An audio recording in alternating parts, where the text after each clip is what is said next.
Most time our politicians just bring in policies too, for sure. Incidentally, we have several more stories. The legislature was carefully crafted to 22.2% inflation rates as of April this year. What does that say about where we are as a country? I think Nigeria has resorted to being resilient. Before you call a police station, before they even leave, they'll take permission from I don't think there's really anything on ground to improve. the struggle as he strike. The Minister of Education volunteered and said, give me 2 weeks. It was a lie. The president never gave me any deadline.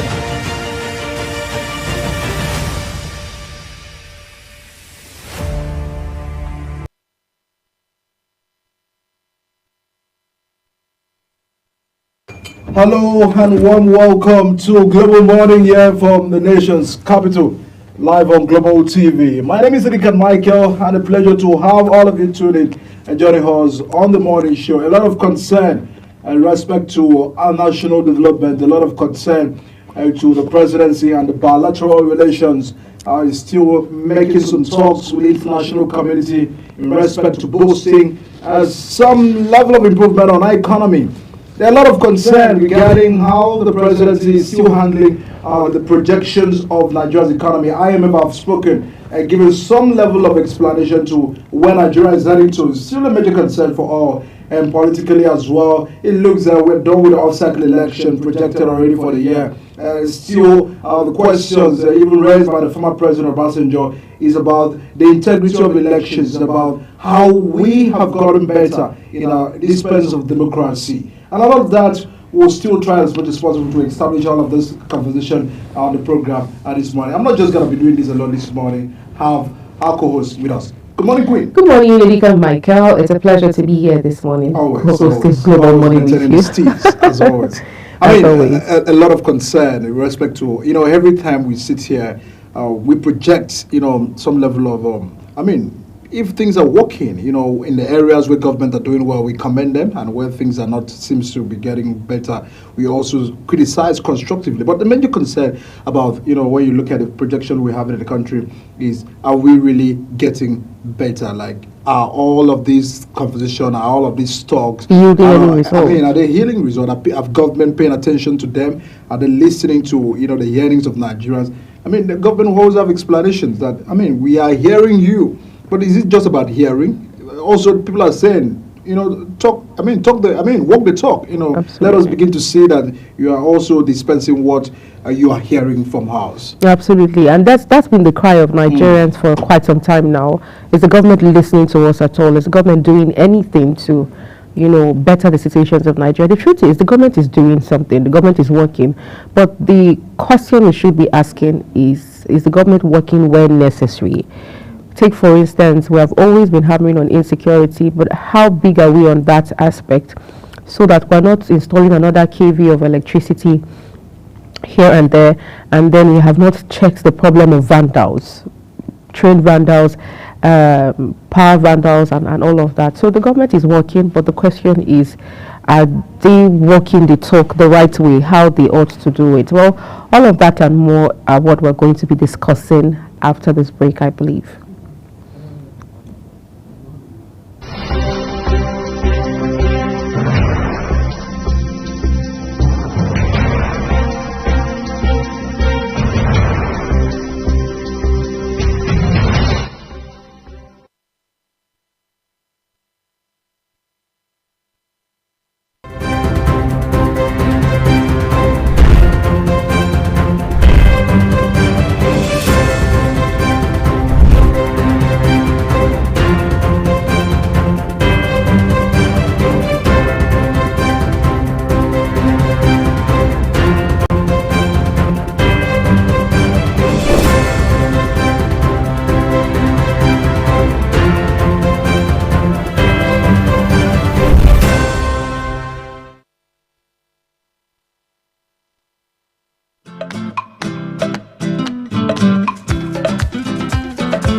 Well, many thanks for staying with us. It's now time for us to bring the front pages of the papers for you. And this morning, we're starting with this day newspaper. We have quite a number of headlines right here. But big story here we have is presidency. Obasanjo, not ideal leader to emulate, unfit to speak on good governance. And then we have some of the writers here say that accuses his government of brazen illegality, assault on constitution through illegal removal of governors. Says he made poor choices in economic management, which burdened successive governments. And also we have maintains he organized sham elections in 2003, adjudged the worst in nation's history. And then we have here governors threatening us over Tinubu's tax reform bills. House member alleges. And the writer there says, Oyedele, no region is targeted in tax reform. LCCI parameters assumptions for 2025 proposed budget over ambitious, fragile. Tinubu working to lift Nigerians out of poverty.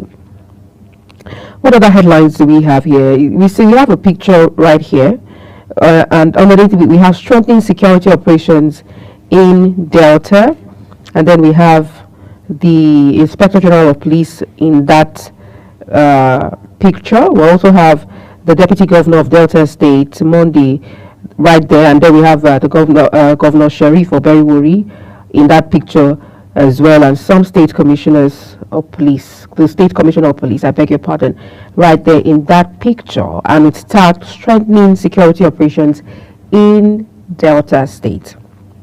Well, these are the stories we have on the front page of this day newspaper. Michael Edika will bring us The Guardian. Just before we get to The Guardian, looking at the display of strengthening security operations in Delta, a major concern about how state can also begin to, build up security in their respective state. Because when you look at, many have argued, what are the governors doing with the security vote? So there is an increase in allocation to state, and then governors also have what they call security vote. What are they using it for? So sometimes there is a push to allow security agencies and the federal government, just blaming federal government for insecurity. But we understand that security is local. So at all times we are having a projection that state must also begin to understand that it is their responsibility, this is their duty to also see what they can do in serving the environment, protecting lands and properties. The governors are the chief executive officer of the state. So we can always address some of these, the cankerworm of insecurity fighting our country today if we begin to tackle it from the grassroots. So, good one from Delta State. Well, we need more of such cooperations and intense efforts by state government in respect to addressing all of that insecurity in the country. And now let's get to The Guardian, just as highlighted. And the big story from The Guardian newspaper has a projection of 18 million out of school children. 34 states ditch UBA grants as unused funds surpass 125 billion naira. Now, the data displayed right there shows how dropout rates linked to poor funding of education, corruption, poverty, poor implementation of the Child's Right Act, and the lack of political will to address the problems. And we also have 18 million out of school children. It's still a recurring situation, statistics showing the out of school children we have projected in the country. And many have raised, if we're unable to put them back to the classroom, there still stands to be a threat to our society. So there's a need for government, federal government, state government, local government, and even the parent, from the family level as well, should pay attention to all of these, because it's clearly that they may become a threat in the future if they're unable to go back to the classroom, if we also engage them. So there's also that concern about that. And the issue of corruption, is still ravaging in the ministries of, different respective ministries that are probably handling the educational sector in the country. Because when you look at the fact that, they have been funding over 135 billion surpassing the unused funds, what is happening with the implementation? Are they properly making use of these funds that have been allocated for education?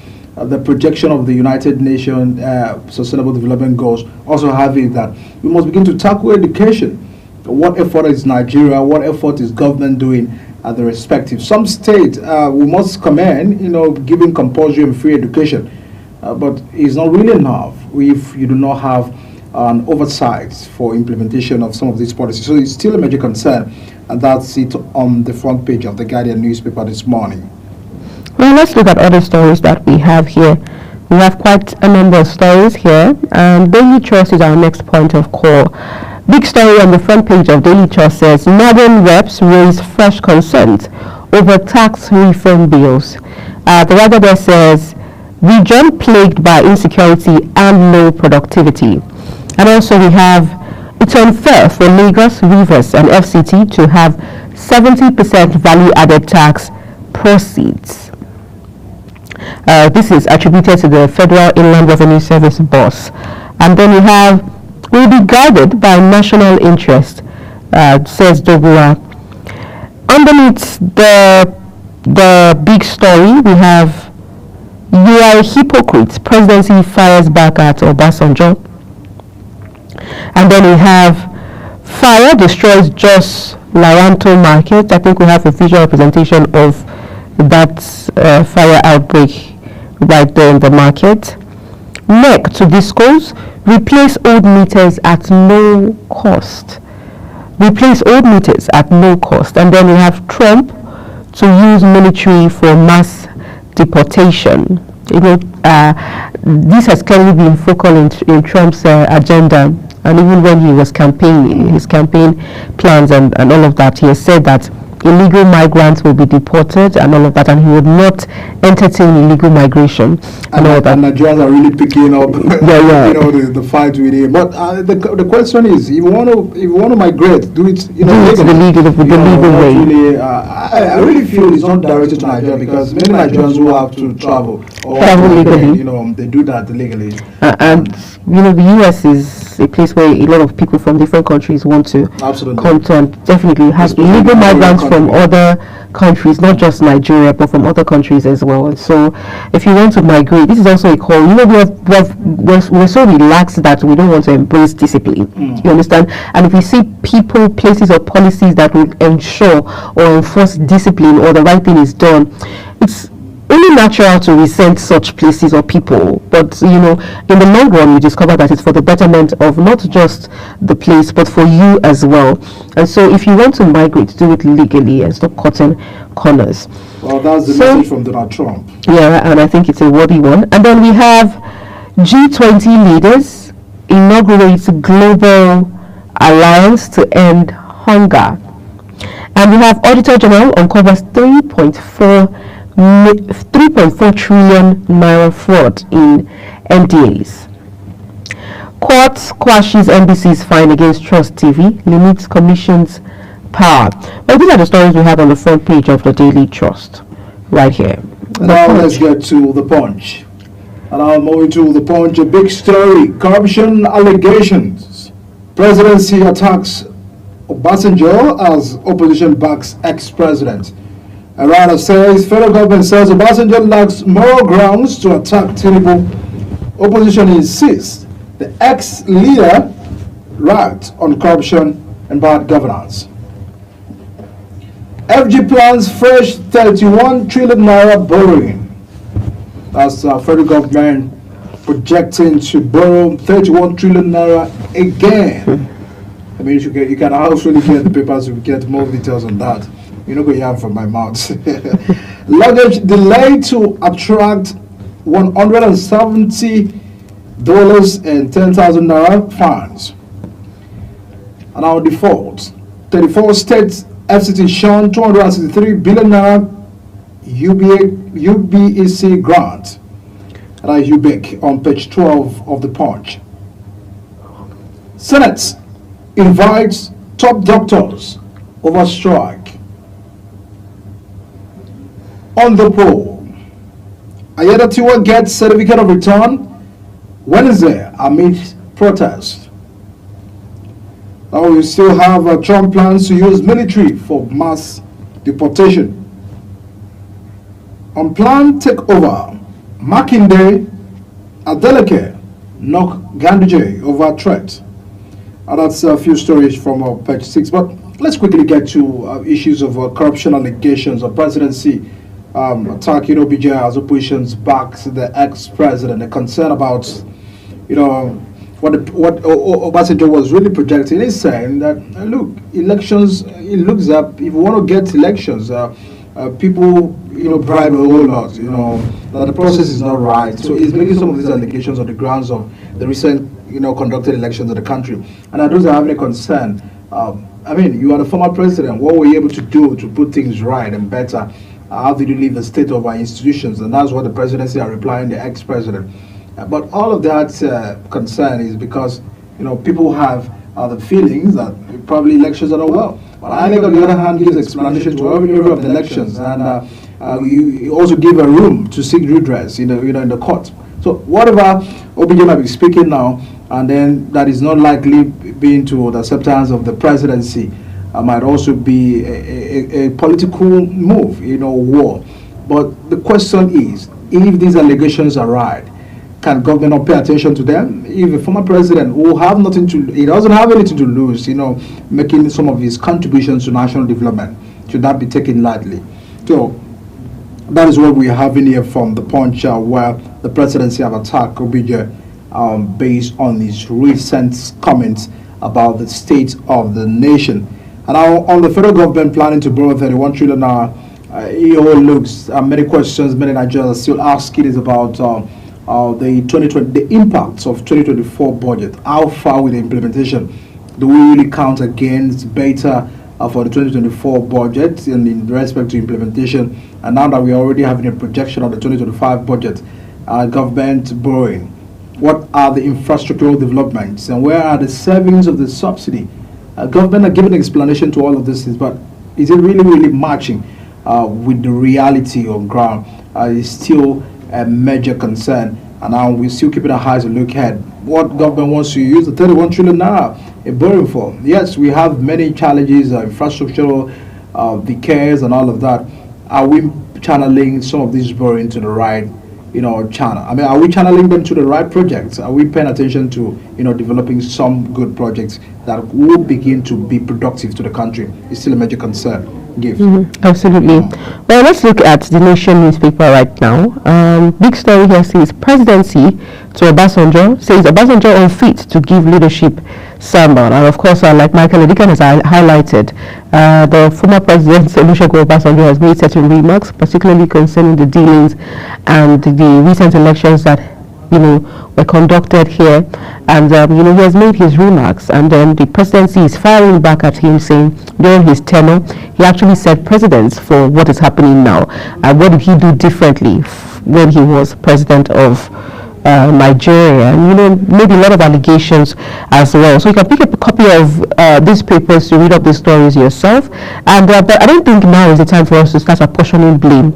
Like we heard that earlier, President Tinubu had come out to tell us that his government is not one that would begin to apportion blames. But from the look of things, this is what we're seeing now. We've heard him make reference to the former president Muhammadu Buhari, saying that his administration has led Nigeria into debt and some of the deficits that we see right now. But all of these are apportioned blames, apportioning of blames. Can we move past it now and look currently at what this administration is doing right here? And no doubt, other statesmen will always make comments to what is happening in Nigeria, whether or not, we think otherwise. As says ex-president's description of Nigeria as falling, government as failing, I beg your pardon, government incompetence attracts attack. Well, Edu here says Tinubu's economic reforms have cleared way for foreign investors, and then we have federal government targets 34.8 trillion naira revenue in 2025 appropriation bill. Above the main plate this morning, we have don't do the estimated billing, NEC wants discourse. And then Governor Pebolo signs revised 486 billion naira budget. Oba of Benin hopeful. Biden says Oba of Benin hopeful. And we have right here Zenith Bank Tech Fair for 4.0 to feature global IT practitioners. And then we have DSS quizzes at Debuto over Ogun Council disruption. Underneath the big story, we have reform bills will streamline taxes. Ryder says Nigeria behind smaller countries in revenue collection. Interactive section in-house. And then we also have right here the last headline on the page this morning. Alia OK's 75,000 minimum wage for Benue workers. That's Governor Alia Hyacinth Halia of Benue State. OK 75,000 minimum wage for Benue workers. Well, these are the stories we have on the front page of The Nation. Let's now look at the leadership for you. Now, for the leadership newspaper, the front page, 34 states failed to assess 135 billion naira UBEC grant. There are still a lot of explanation given by the Executive Secretary of the Universal Basic Education in respect to some states, assessing the grant. That those, the explanation that just have been highlighted, maybe because of the political will to make some of these implementation, or some governors, deliberately refusing to assess some of these grants, maybe so that maybe UBEC will not hold them, accountable. So there is that concern. And now this still goes back to what we had earlier raised. The issues of education must be a priority. 80 million out of school children is still a statistic to be afraid of in the country. Gunmen kill 4 security operative in Anambra. That's issues of insecurity right there. Tax bills, lawmakers, their governors kill behind Tinubu. That's on page 4. Reform will diversify revenue base and ensure equity. That's coming from the speaker. Some governors strengthening us with 2027 ticket. Abeze. And nothing lawmakers will be guided by national interest. The National Assembly is still they split over the bill, the concern about the tax reforms bill, which is still a controversy. Some of these clauses that they're really having is about derivation, revenue sharing and all of this consideration that is there on the bill, which is still already in the floor of the National Assembly, and the projection that the North are not agreeing with all the South and all of that, and the Governors Forum and all of this concern. And this is what the lawmakers are saying, that some governors are already threatening them with a ticket for 2027, and this is how far governors or politicians will go in extent of lobbying. But we feel lobbying is not, it's not a bad thing. It's needed in the democracy, it's needed in the National Assembly. But should that becomes a threat to people just because they refuse to share your ideology, and then this also brings a case. Why should governor be determining, who gets what, in respect to ticket, to House of National Assembly, to House of Assembly? Do we really get better by doing all of this act? Is still what many are still insisting that things are not right, and they must pay attention. They must begin to pay attention to all of these factors right there. And this is what the lawmaker has raised, and the Northern lawmakers saying we are guided by the national interest. Yes, the argument of the Northern lawmakers is that the timing is not right. Things are not working now, so you can't begin to bring and introduce bills that probably maybe causing more hardship, to the population, the growing hardship already in the country. There is already a hardship in the country, so there is no point to discuss about tax. Allow the situation to be. That's really the consideration of the Northern lawmakers. But in all of that, the majority will always have a say. That's the beauty, of the parliament. That's the beauty of the democracy. So we still keep our eyes very close to know how these bills will get to survive and see the light of the day in the National Assembly. And then we also have really from the stories coming from the leadership, FG commences Mpox vaccination. That's a good one. A bandit kill farmer, kidnap 6 in Taraba. POS operators, double transaction charges, blame cash scarcity. Obasanjo lacks moral right to criticize Tinubu coming from the presidency. Now we have just on the page 22 of the paper, 100 regained sight as Senator Bello sponsors surgery. That's very few big stories from the leadership this morning. You can always get the papers to catch much of the stories and have a proper knowledge of the details. Over to you, Queen.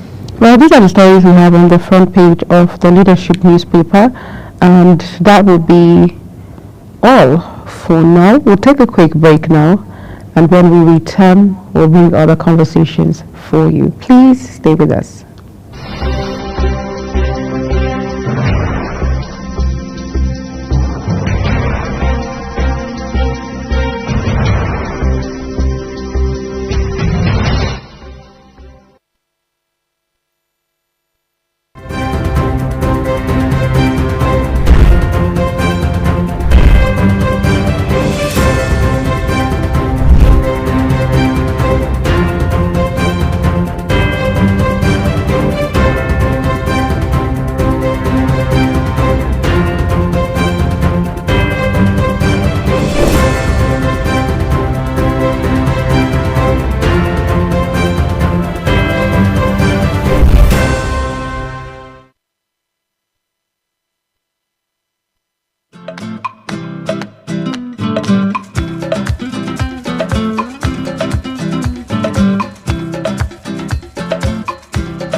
Many thanks for staying with us. If you've just joined us, this is still Global Morning, your our flagship breakfast program where we bring to you topics of national interest, and we bring you the front pages of the national dailies. And we just looked at the Leadership newspaper for you. I want us to look at some of the stories on the Leadership newspaper and talk about it.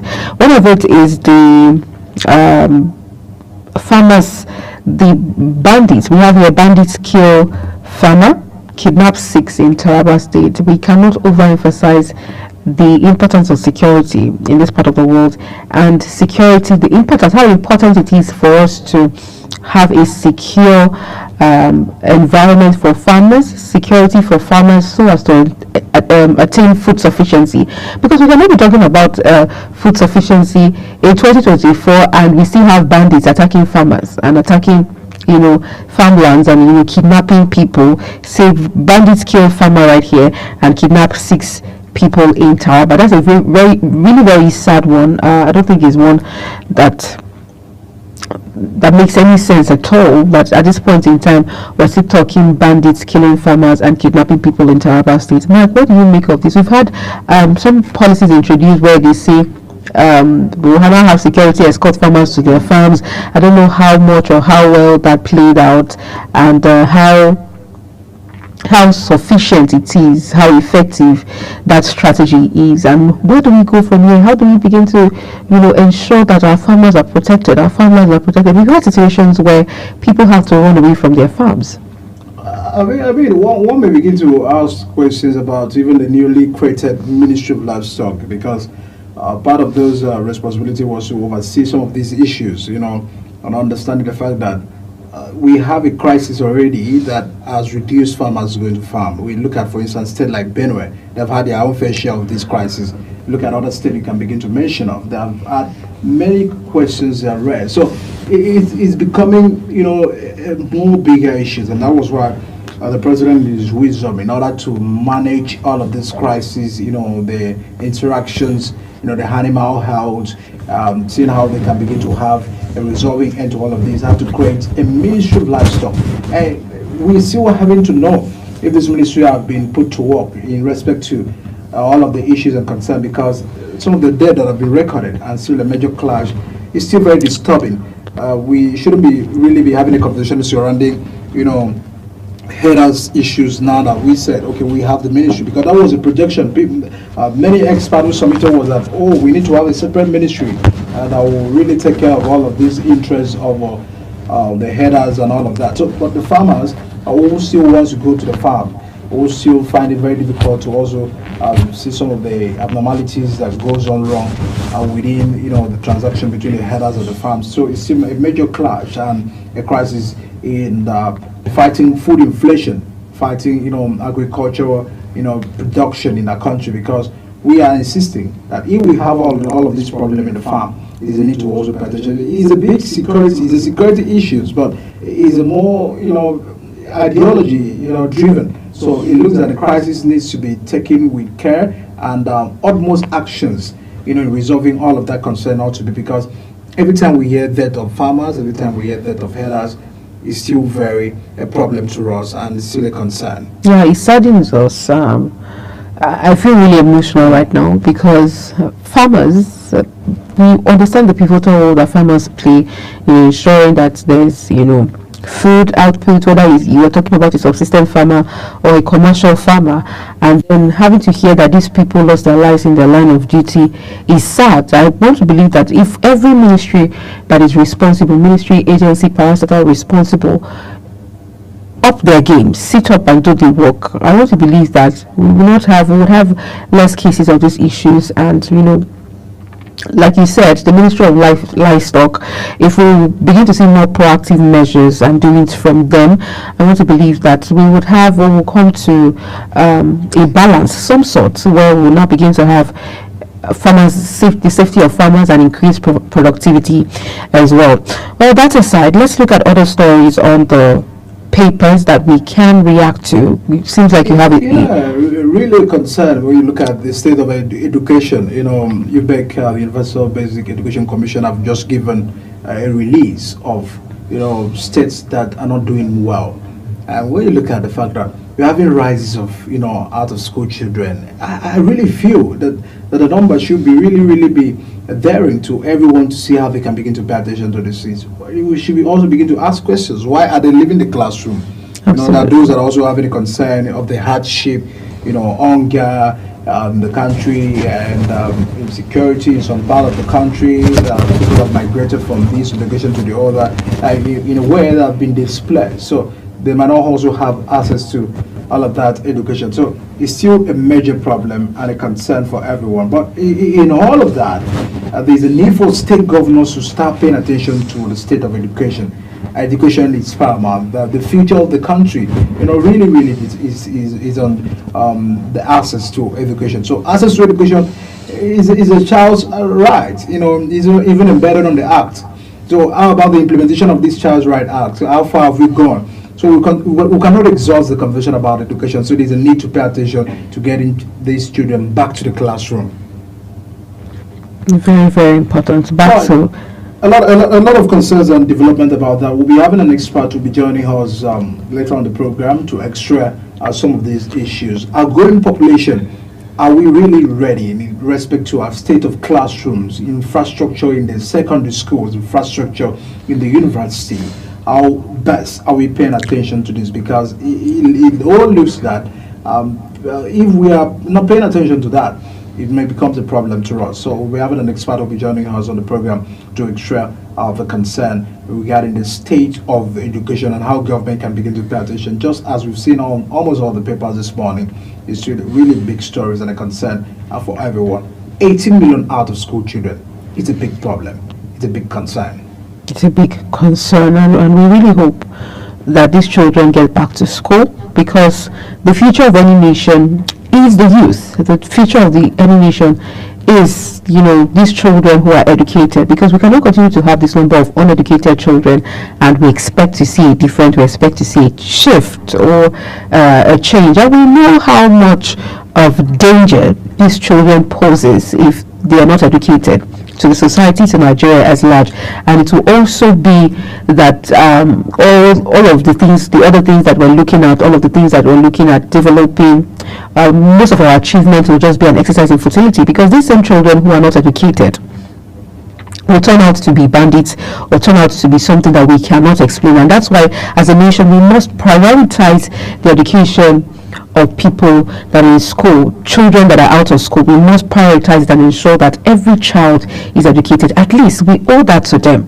The government owes that to us, that every child is educated. And so when I hear of news, when I see news by be it ministries, whether NGOs, even individuals who are piloting and championing the cause for at least a child to be in school, it's a welcome development, and I always applaud them. And I feel like this is a step in the right direction to ensure that these are the things our government is supposed to do. We want to see that children are in school. And let us also not say, because we've had cases where parents could be the barriers that are against these children going to school. We've had parents, we've had interviews where parents say that they don't want their children to go to school, and they're giving specific reasons that are personal. But we must begin to see that every parent, guardian, or individual who holds back a child from going to school is sanctioned or even arrested.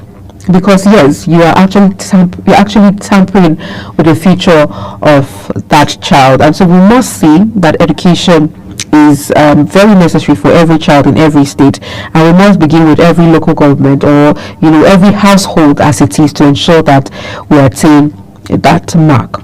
Well, let's look at other stories here on the front page of the our dailies, our national dailies. Let's talk about the fire outbreak that has happened in Plateau State. Just we understand that a lot of businesses, millions and millions of nairas were lost in the fire outbreak, and the people right here are not happy. Fire, the headline here says fire destroys Jos Lawanto Market. Just to put out a few caution for this season, it's the Harmattan season, and we've had, particularly here in Abuja, let me go down to Gwarimpa. We've had 2 incidences of fire outbreak, one at 6th Avenue and the other at 4th Avenue, where we have the popular gym there, where it got gutted down by fire and everything burnt. The whole building burnt down. I understand it's as a result of maybe some electrical or gas explosion in the kitchen, because it has a restaurant around that place. And then we also have one that happened in 6th Avenue, a complete building burnt down, an apartment where people are residents, burnt down. And so it's the Harmattan season.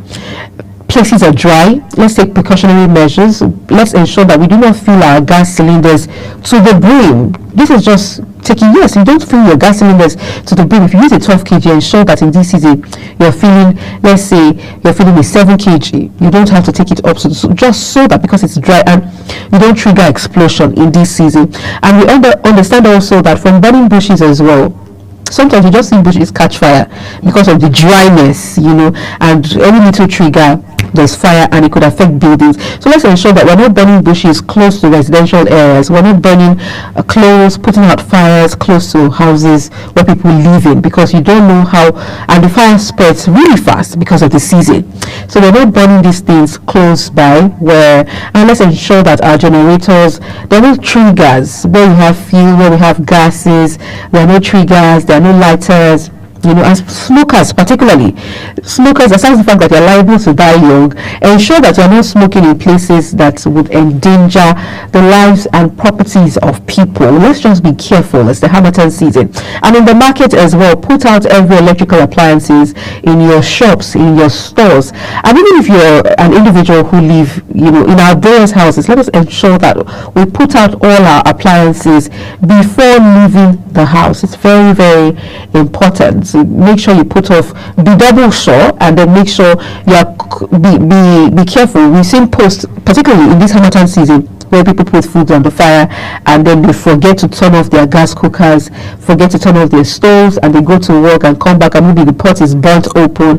These are just examples of, and they're lucky enough to escape a fire outbreak. What happens if you're out there and, as a result of your carelessness, you put the whole house on fire? So let's just, in essence, let's be extra careful and take cautionary measures. Because it's always from electrical fault, just as the market already in that of Jos. Yeah. As I said, it happened around Sunday 11 p.m. So business was already closed. But for the day, people went back home. So unfortunately, they started having... And it could be the mistake of one person. Exactly. So when we've seen the Minister of Power saying that we should always have our home appliances put off your fridge and all of that. Nigerians were saying, oh, why are you telling us to do all of that in respect to managing, power? So, but in all makes sense, because we are not yet ready for that. How many of us have some of them? How many of us can manage, such situations? And just look at the situation that happened in Plateau State around 11 p.m. People were already sleeping. Businesses were already closed. There is no way the fire service will be everywhere. Because at some time they will say, where is the fire service? Why the fire service? Fire service cannot be everywhere. But we should also pay attention, just as Queen has highlighted, they need to pay attention to what we do.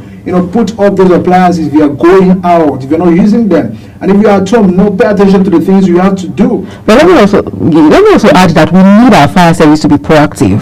When you say it cannot be everywhere, how many places are there? How many places are burning in Jos that we are not seeing fire service? And particularly at that hour, then there are no traffic, there are no restrictions. We expect them to be at these places where we have fire incidences. Check, for instance, the fire that took place in Guaripa 6th Avenue. Fire service did not arrive there on time. So we are not putting all of these things in check. Let's be realistic. In as much as we know that it's our responsibility to do that, can we also pay attention to what we can do, in respect? Because some of these issues that most time people push blame. Yes, we understand that our institutions are not working, because in a certain environment, in other climes, there are faster responses to all of this thing. But would you wait for fire service for billions of properties to be burned down without you paying attention to all these things? So let's also pay attention. Michael, let's not forget that this is an inferno. How much fire can we put out as an individual? How many buckets of water can we? We're not working around with fire equipment. I'm talking about managing of the fire, the precautions to take before we have. Absolutely, I agree that we take precautions and we learn,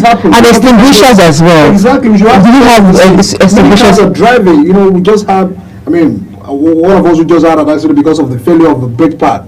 You've seen that even the drivers of these guys are not doing their car maintenance. They're not checking. They don't even have fire extinguisher. They don't even have proper maintenance culture in this country. So yes, we know that government fire service should be blamed, but let's see what we can do. Let's have a maintenance culture. Let's pay attention to environment.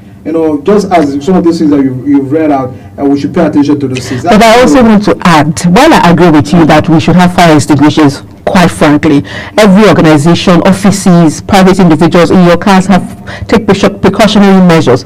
But we need to call out our fire service in Nigeria here and our response teams.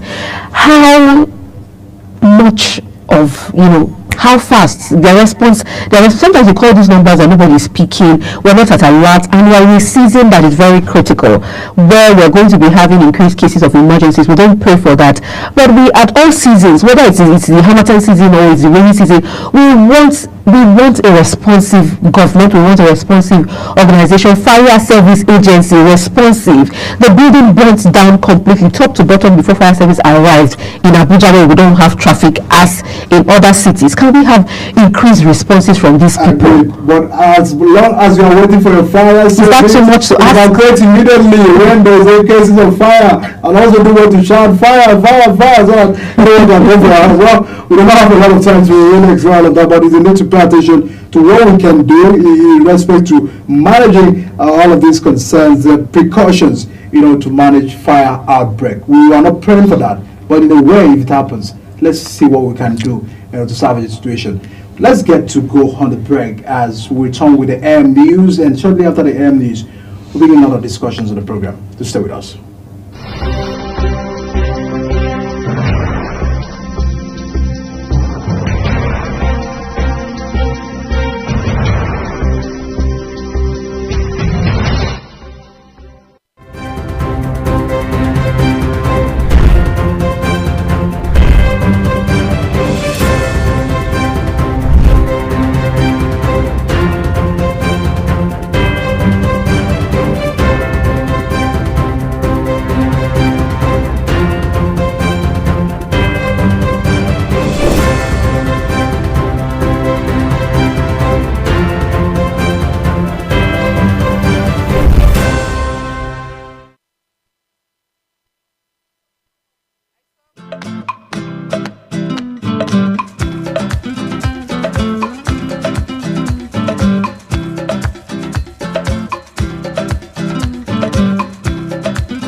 Hello and welcome to all our viewers in Nigeria and around the world to the Global Air News, coming to you live from the nation's capital, Abuja.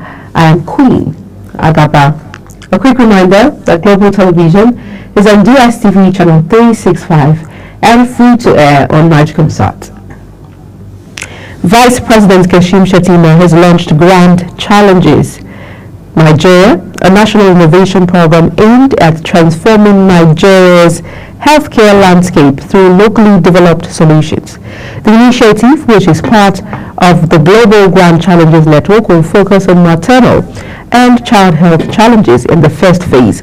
Speaking when he launched the GCNG at the Presidential Villa, Abuja, Vice President Shettima told the audience that the initiative became necessary following an urgency occasioned by the rapid pace at which the world is evolving in the realm of science and technology.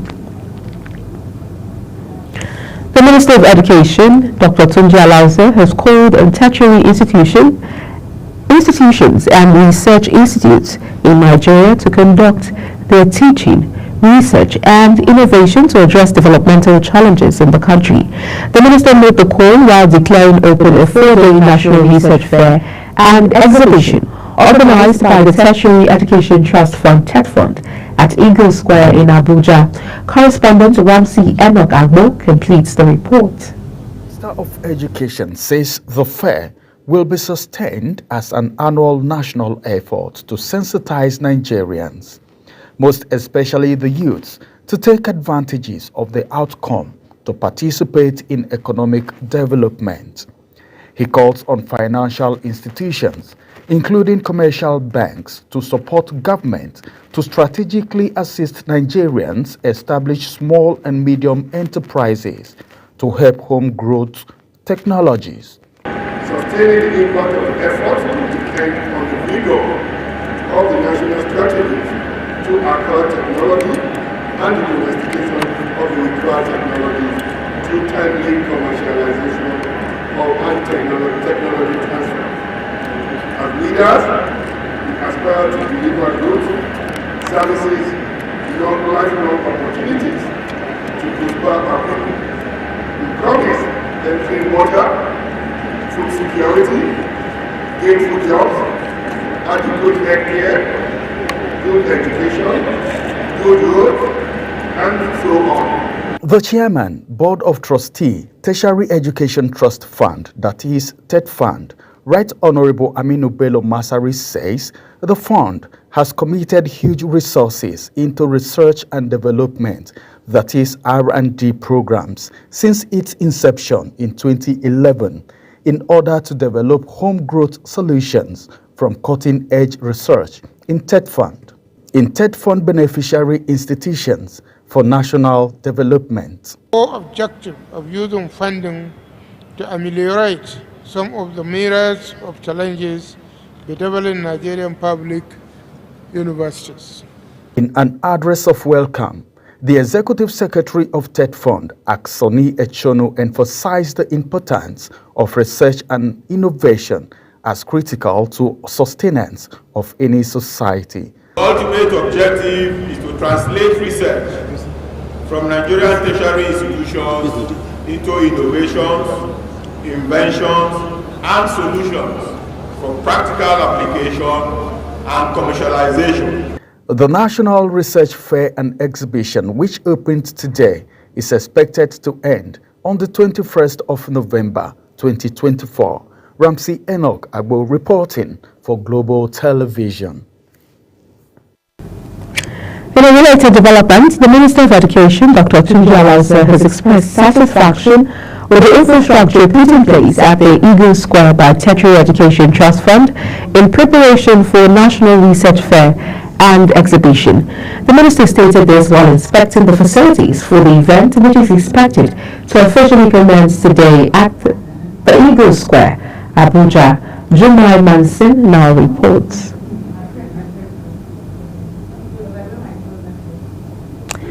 Well, we'll leave you that report subsequently. Although State Governor Loki Ayedatiwa stated the need for Nigeria's economic managers to prioritize investment in creating a national awareness to get people to vote.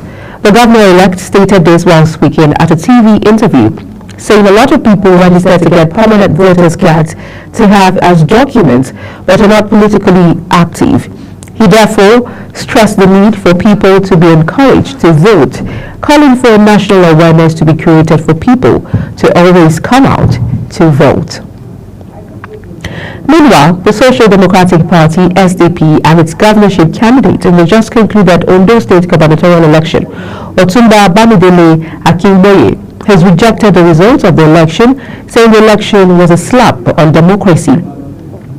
The party state chairman, Barrister Gbenga Akinbuli, who spoke at a press briefing in Akure, called for immediate cancellation of the election. He alleged that voters were intimidated and harassed at Ward 10, Unit 19, Ondo West local government, claiming that some were offered between 7,000 naira and 10,000 naira at the polling unit where he voted. The Universal Basic Education Commission, UBEC, has revealed that more than 135 billion naira in matching grants have remained unaccessed by state governments between 2020 and 2024. The Executive Secretary of UBEC, Dr. Hamid Beboli, disclosed this during his presentation of the 2023 and 2024 Budget Implementation Report to the Senate Committee on Basic and Secondary Education Day in Abuja. The Legislative Committee was at the UBEC headquarters on an oversight visit to assess the progress of UBEC's activities and the disbursement of funds. He clarified that the current year's budget 2024 was typically disbursed in the following year, which means that the allocated funds do not usually lapse, unlike funds allocated to other organizations, but expressed concerns that many states fail to meet the necessary conditions to access the funds. Minister of Justice and Attorney General of the Federation, Lateef Fagbemi, Senior Advocate of Nigeria, has expressed love for the method of corruption investigation used by the Federal Bureau of Statistics, FBI. Fagbemi, speaking at the Food and Energy Security in Africa conference held in Lagos, recommended that the Economic and Financial Crimes Commission, EFCC, and the Independent Corrupt Practices and Other Related Offences Commission, ICPC, should conclude investigations before arrest. He noted that the FBI would have done diligent investigation before going after the suspects, noting that proper investigation before media trial is a more civilized way of fighting corruption. Special Advisor to President Bola Tinubu on Public Communication and Orientation, Sunday Dare, says Nigeria's democracy suffered mortal wounds under the watch of former President Olusegun Obasanjo. Dare, in a statement on his X platform, described Obasanjo's regime as the most corrupt government in the history of Nigeria. Hence, he has no moral right to condemn or criticize any government. He therefore called on the former president to apologize to Nigerians for not laying the foundational infrastructure Nigeria needs to progress. Dare was reacting to former President Olusegun's criticism of Tinubu's policies. The federal government has been asked to immediately reinstate Tajuddin Badawa as the president of the National Union of Road Transport Workers following court judgment affirming his leadership. Senior Advocate of Nigeria, Femi Falana, directed his plea to the Attorney General of the Federation and Minister of Justice, Lateef Fagbemi, and the Inspector General of Police, Kayode Egbetokun, urging them to ensure strict compliance with the judgment of the National Industrial Court and the Court of Appeal. A timber market in the Katako community, just not local government area, has been gutted by fire. According to reports, the fire, which started on Sunday night, destroying goods worth millions of naira, including over 107 shops. Chairman of the Plateau State Carpenters Association, Shuaibu Ali, confirmed the fire outbreak in Jos, stating that the incident had been a recurring problem in the market. The Niger Delta Development Commission, NDDC, has revealed that fraudulent individuals have hacked the social media account of its board chairman, Chiedu Ebie. The commission disclosed this, that the group of imposters cloned the chairman's Facebook account and hacked his Instagram account, using the compromised platforms to defraud unsuspecting members of the public. The Commission's Director of Corporate Affairs, Saladi Thompson Wakama, disclosed this in a statement issued in Port Harcourt. According to him, the imposters are also using the name and logo of the interventionist agency to circulate dubious proposals and scam unsuspecting individuals, describing these activities as criminal acts. National Librarian Professor Chinwe Anunobi says the National Library of Nigeria will unveil its 5-year strategic plan of 2025 to 2030, as well as new logo at its 60th anniversary event scheduled for the week. Professor Anunobi says over the past 6 decades, the National Library has evolved in her foundational vision as a dynamic repository of Nigeria's knowledge and cultural heritage, offering a steady backbone for education, literacy, research, and intellectual heritage preservation. The National Librarian also emphasized on promoting culture of reading among Nigerians, saying the NLN has the foundational mandate to ensure that the information resources that are collected and preserved are read for enhanced literacy and sustainable development of the country. Nigeria needs 800 universities to meet the academic requirements of its growing population. A university den and member Southern Kaduna Professors Forum, Professor John La, made this known. Professor La of Geography from the Kaduna State University established the Federal University of Applied Sciences to be located in Southern Kaduna will add to the number of universities needed in the country. The Universal Basic Education Commission, UBEC, says a sum of over 135 billion naira in matching grants has not been accessed by states between 2020 and 2024. The Executive Secretary of UBEC, Dr. Hamid Boboyi, disclosed this during his presentation of the 2023 and 2024 Budget Implementation Report to the Senate Committee on Basic and Secondary Education in Abuja. Boboyi stated that the current year's budget would be disbursed in the following year, which means that the allocated funds did not usually lapse, unlike funds allocated to other organizations. He pointed out that despite some progress, 9 states and the Federal Capital Territory have not accessed the 2023 UBA matching grant. You're watching the Global AM News, coming to you live from Nigeria's capital, Abuja. When the AM News returns, Dangote Refinery $6 billion to import crude oil. Details of this, as well as foreign and sports stories, coming right after this break. Please stay with us.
Many thanks for staying with us. If you've just joined us, this is Global Television bringing you live broadcast of the AM News.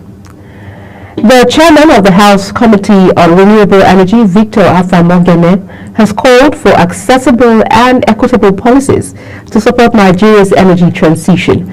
Speaking at a side event during the ongoing COP29 in Baku, Azerbaijan, co-hosted by the Committee on Renewable Energy and include a Netherlands-based knowledge platform. He emphasized tax breaks and vocational grants to empower youth in renewable energy sectors.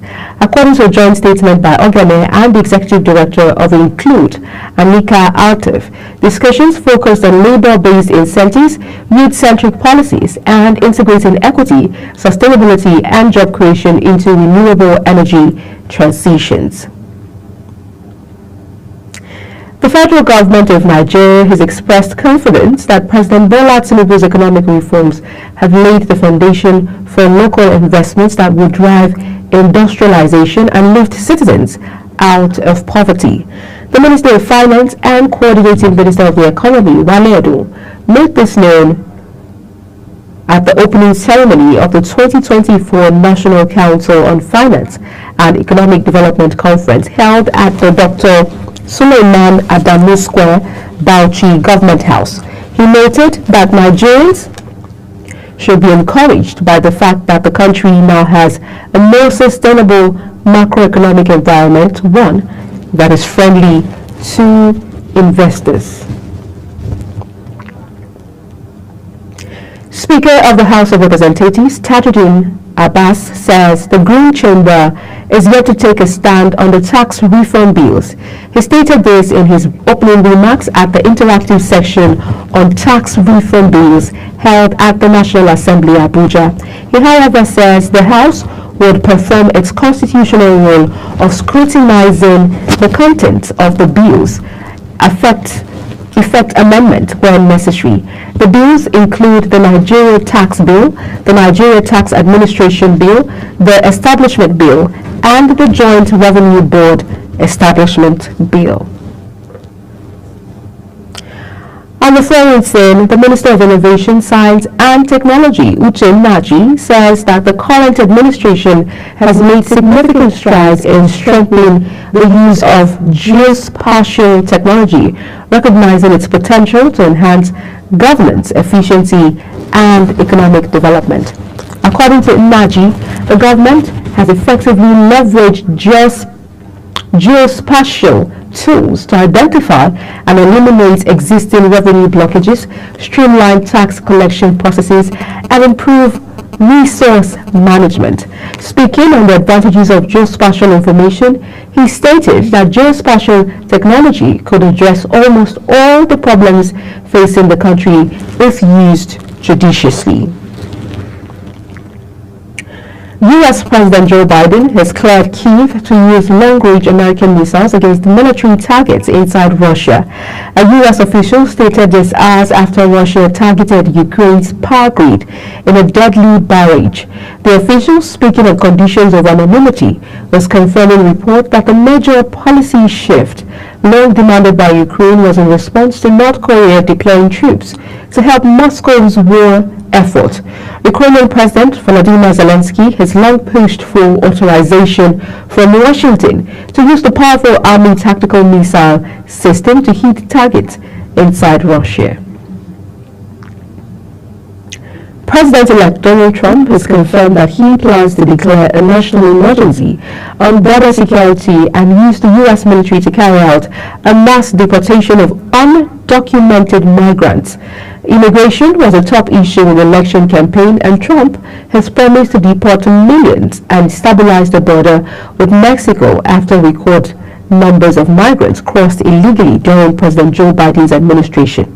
On his social media platform, Truth Social, Trump amplified a recent post by a conservative activist that said the president-elect was prepared to declare a national emergency and will use military assets to reverse the Biden invasion through a mass deportation program. The European Union and the United Kingdom expanded their sanctions on Iran in response to its ongoing support for Russia's invasion of Ukraine, targeting key Iranian ports, shipping companies, and state-run entities accused of facilitating the transfer of drones and missiles to Moscow. The EU imposed a ban on the export, transfer, and sale of components used in the production of missiles and unmanned aerial vehicles to Iran. The sanctions also extend to Iranian ports, specifically Amirabad and Anzali, which are believed to be hubs for shipping military supplies to Russia. In sports, Tottenham player Rodrigo Bentancur has been banned for 7 matches and fined €100,000 by the Football Association. This is coming after an independent regulatory commission ruled on his racist remarks about teammates Son Heung-min. Spurs will be without their key midfielder for an extended period following the commission's verdict. According to reports, Bentancur was charged after making the comments during a pre-season interview. Manchester United and Danish midfielder Christian Eriksen are expected to part ways at the end of the season. According to a post on Fabrizio Romano's X handle, no negotiation is taking place over a new deal for the services of the midfield maestro. According to the post, recall that the 32-year-old signed a 3-year contract with Manchester United in 2022 as a free agent. Well, that's the news, the Global AM news. Let's also remember that Global Television is on DSTV channel 365 and StarTimes channel 276, on also free-to-air on Nightcomsat. Kindly follow us across all social media platforms using @Global TV NG and other handles now showing on your screen. I am Queen Agaba. Thank you for watching and see you again.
Business Point on Global Television. The business world can be dynamic and unpredictable, with headwinds and volatility sometimes becoming an obstacle for players in the business and economy landscape.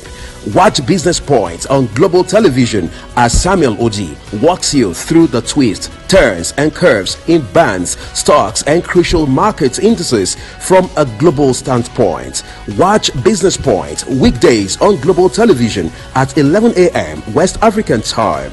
Business Point. This is business.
Business Point on Global Television. The business world can be dynamic and unpredictable, with headwinds and volatility sometimes becoming an obstacle for players in the business and economy landscape. Watch Business Point on Global Television as Samuel Oji walks you through the twists, turns and curves in bands, stocks and crucial market indices from a global standpoint.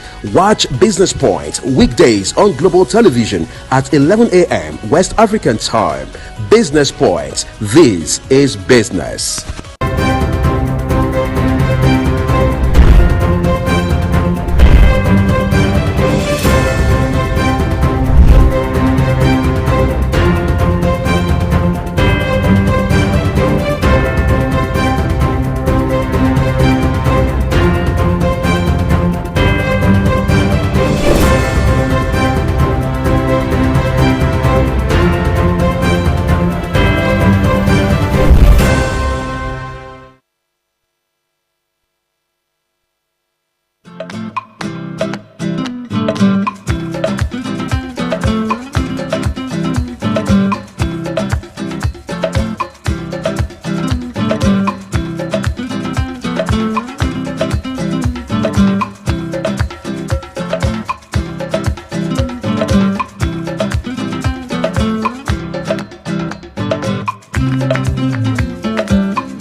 Business Point on Global Television. The business world can be dynamic and unpredictable, with headwinds and volatility sometimes becoming an obstacle for players in the business and economy landscape.